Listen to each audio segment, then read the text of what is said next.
Hola, ¿qué tal? Buenas noches, me presento, mi nombre es José Armando Estrada Peralta y vamos a abordar el tema de semiología médica prehospitalaria. Bueno, la semiología médica es la parte de la medicina que estudia los signos, definidos como las manifestaciones clínicas objetivas y los síntomas, concebido como las percepciones subjetivas presentados y referidos por el paciente. Es conveniente saber agrupar los síntomas y signos en síndromes, que se definen como el conjunto de signos y síntomas que son comunes a más de una enfermedad y que pueden tener diversos orígenes. Por ejemplo, un síndrome diarreico agrupa como signos el dolor abdominal tipo cólico, el vómito, la náusea y la diarrea, y como síntomas también como la debilidad, la astenia y la dinamia, pudiendo ser causado por bacterias, virus, parásitos, trastornos de absorción intestinal, etc. El objetivo de la semiología es conocer las manifestaciones de la enfermedad o el traumatismo para integrar un diagnóstico.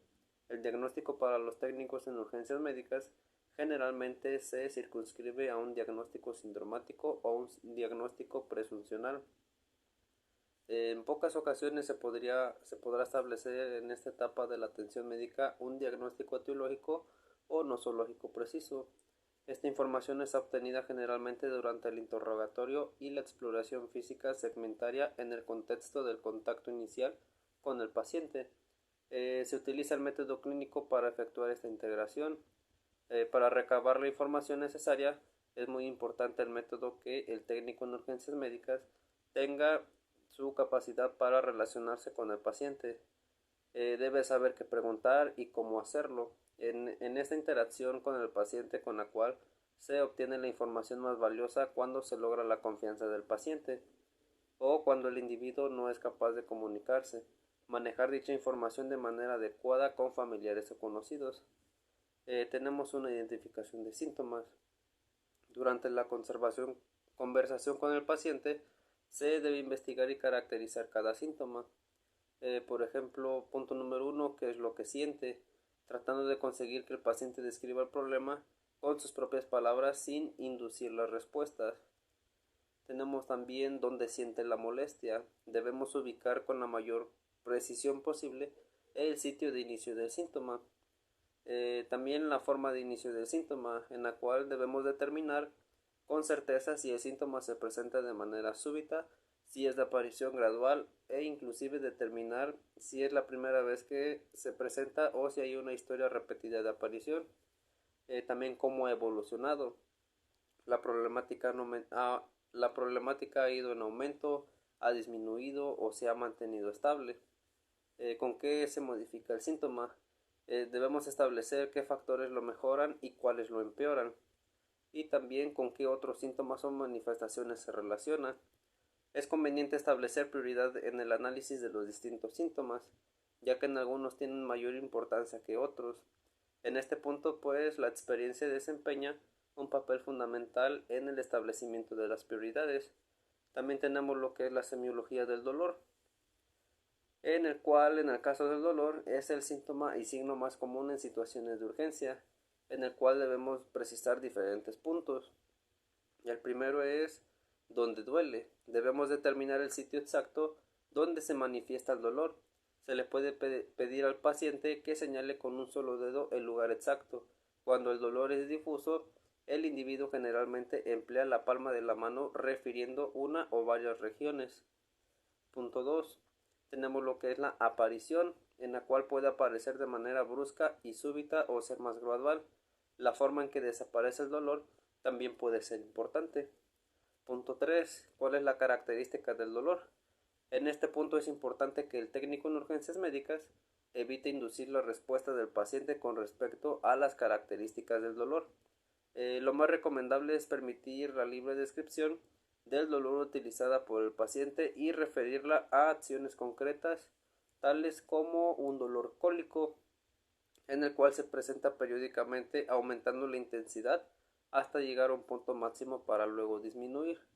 Tenemos un dolor urente, también lo que es un dolor sordo, un dolor opresivo, en el cual se presenta como una sensación de estar siendo apretado o prensado.